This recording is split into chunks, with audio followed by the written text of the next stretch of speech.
दे दिए। फिर उसने हमारे लिए 100 ग्राम पेड़े बनाए, तो जिसका उसने हमसे 100 रुपये लिया, चलो हमने वो भी दे दिया। फिर उसने हमें एक नारियल, 4 चूड़ी और एक छोटी सी पतली सी चुनरी मांगी, जिसके उसने हमसे 300 रुपये मांगे।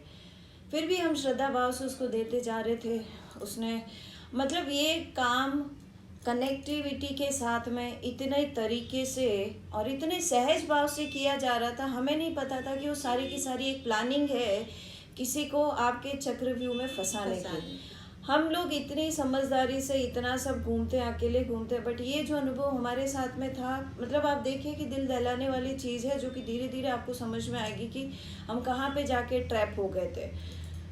फिर हम अंदर की तरफ गए और वहाँ पे कुछ पुलिस वाले भी खड़े थे, 2 लाइनें जा रही थी और करीब लाइन बहुत लंबी थी, 1.5 से 2 किलोमीटर लंबी लाइन थी, जहाँ पे श्रद्धालु लोग अपनी 50-50 या 100-100 रुपए की प्रसाद लेके खड़े थे। और जो हमारे साथ पंडित चल रहा था वो हमें बार बार ये आगाह कर रहा था कि अंदर अपना पर्स संभाल के रखना, वहाँ पर चोर हो सकते हैं। तो हमें लगा पिक पॉकेटिंग की बातें हो रही उसने हैं। कहा कि पर्स संभालना, फ़ोन संभालना, अपने गले का हार संभाल लेना, ये चीज़ें तो चलो ठीक है, हम उस चीज़ के अवेयरनेस के साथ में अंदर जा रहे थे। तो फिर वहाँ पे जैसे ही एक बैरिकेड आया, उससे अंदर एंटर करने से पहले उसने कहा, अच्छा बताइए, माता के इतना आधे फीट की दूरी से दर्शन करना है या माता के जस्ट सामने दर्शन करना है?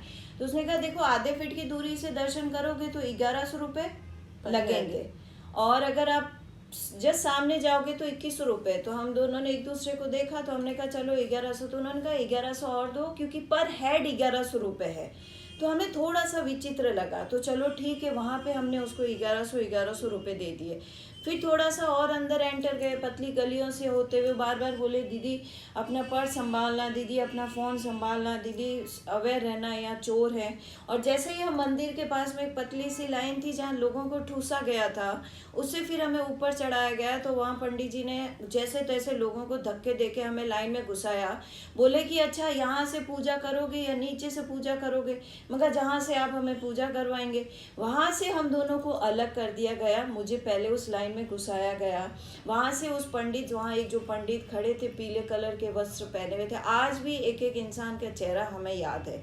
उन पंडित जी ने हमसे 1000 रुपये मेरे से लिए। फिर मुझे वो मंदिर जो था उसमें नीचे की तरफ उसने उतार दिया, जो कि कम से कम ज़मीन से 10 से 15 फीट के अंदर, हम सोच सकते हैं कि उस वक्त हम वहाँ पे थे।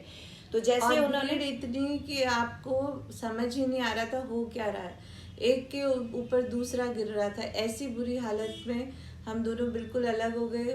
हम क्या कर रहे हैं एक दूसरे को नहीं पता था, हम कहाँ हैं एक दूसरे को नहीं पता था। उसके बाद फिर जैसे ही हम नीचे उतरे तो एक पंडित जी ने हाथ पकड़ा, सामने माता की माला को सर पे लगाया, बोले कि देखो माता का जन्मदिन है आज, माता का दिन है, अपनी कोई मुराद है तो वो बोल दो। रिया माता के हाथ में, सोने के हाथ में 5100 रुपये डालने। मैंने उस पंडित को ऐसे देखा, तो मैंने कहा मेरे पास 5100 रुपये नहीं है। बोले नहीं नहीं डालने पड़ेंगे, संकल्प ले लिया, माता नाराज़ हो जाएगी।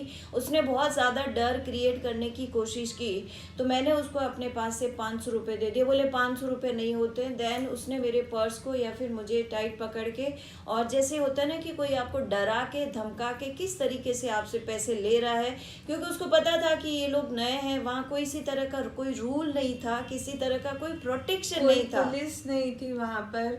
और वहाँ ऐसे लग रहा था अब हम इसके अंदर चले गए हैं तो वापस कैसे निकलेंगे, क्योंकि भीड़ इतनी कि मतलब कभी हमने ऐसा अनुभव नहीं किया। एकदम सांस लेने की जगह नहीं उस जगह पर।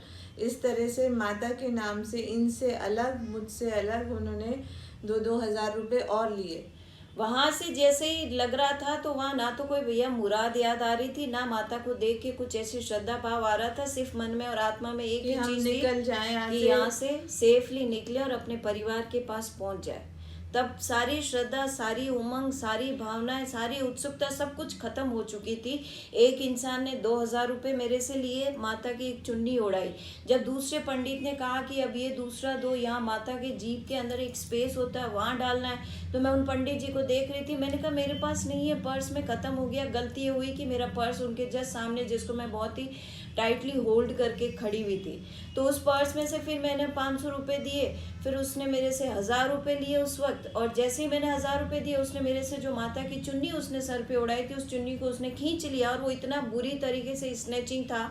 मतलब मैं कह सकती हूँ कि इसको भावात्मक तौर पे उन लोगों ने हमें बहुत ज़्यादा दर्द और बहुत ज़्यादा पीड़ा पहुंचाई है।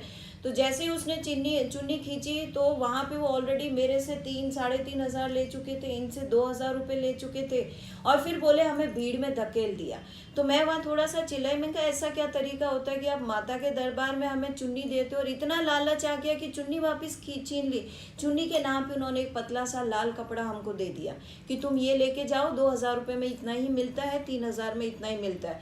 पर जिस भीड़ में उन्होंने हमें धकेला था, आप यकीन मानिए उस भीड़ के अंदर कुछ क्षण ये लगा कि शायद यहाँ से वापस अपने परिवार या अपने घर नहीं लौट पाएंगे। सांस आना बंद हो चुका था। मतलब आप 1 फीट या फिर 1 मीटर के अंदर आप 50 लोगों को धंसा दीजिए, जिसमें से आपको कुछ नहीं पता, आपके बाल कहाँ खींच रहे हैं, आप कहाँ खींच रहे हो, आपको कौन धक्का दे रहा है, क्या हो रहा है, नथिंग एल्स। हम फिर भी शुक्रगुजार है कि हमारे बच्चे या हमारा परिवार साथ में नहीं था। अगर वो साथ में होता तो शायद हम किसी एक आधे को उस भीड़ में खो देते, या कोई न किसी को हम लेके नहीं जा सकते। जैसे तैसे हम वहाँ से बाहर निकले भीड़ से, तो पंडित जी फिर हमें फटाफट अपनी उसी दुकान पे लेके गए जहाँ से शुरू हुआ था सारा कार्यक्रम। फिर वहाँ पंडित जी ने मंदिर वो जैसा होता है, और जो प्रसाद उन्होंने कहा कि इतना का प्रसाद है, माता के हाथ में चूड़ा पहनाया जाएगा, वहाँ कुछ नहीं किया। एक पीछे की तरफ और एक मंदिर था, उस मंदिर पे वो हमें लेके गए, वहाँ अलग से पूजा करवाए, और जो प्रसाद हमें माता के चढ़ाने के नाम से उन्होंने लिया था, वो पूरा का पूरा प्रसाद उन्होंने मंदिर के पीछे एक छोटा मंदिर था वहाँ चढ़वाया। वहाँ पे भी पंडित जी ने हमसे डिमांड की, वहाँ पंडित जी ने हमसे और 500 रुपये लिए।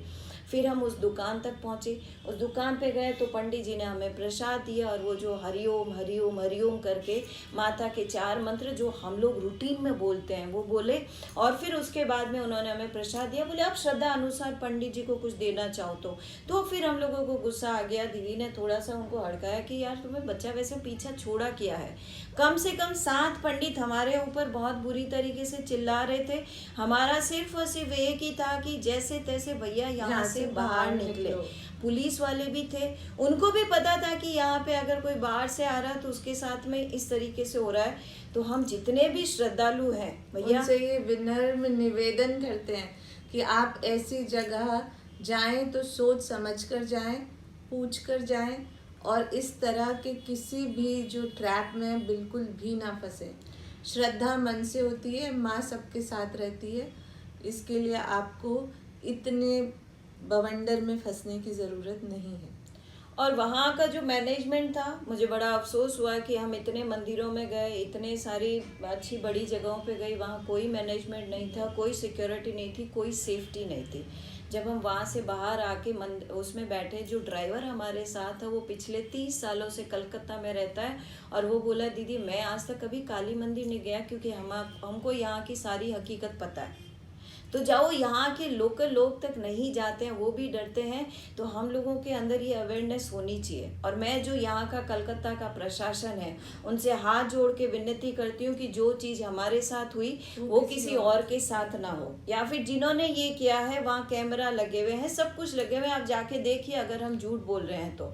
नहीं, मकसद यही है कि सबको पता चले और कोई हमारी तरह आगे बेवकूफ़ ना बने, और इस तरह से इस जगह का, कलकत्ता का, उस इतने पावन मंदिर का नाम खराब ना हो। और उन्होंने बहुत नाम खराब किया। हम यहाँ से कुछ अच्छी यादें लेके जा रहे हैं, तो पर एक बहुत बड़ा बुरा सा अनुभव हम इस अनुभव के साथ में जा रहे हैं। पर हमारी माता के अंदर श्रद्धा जैसी थी वैसी ही है, बट जो अनुभव हमें वहाँ हुआ वो बहुत बुरा वाला अनुभव था। थैंक यू सो मच कि आप सब ने हमें इतना ध्यान से सुना।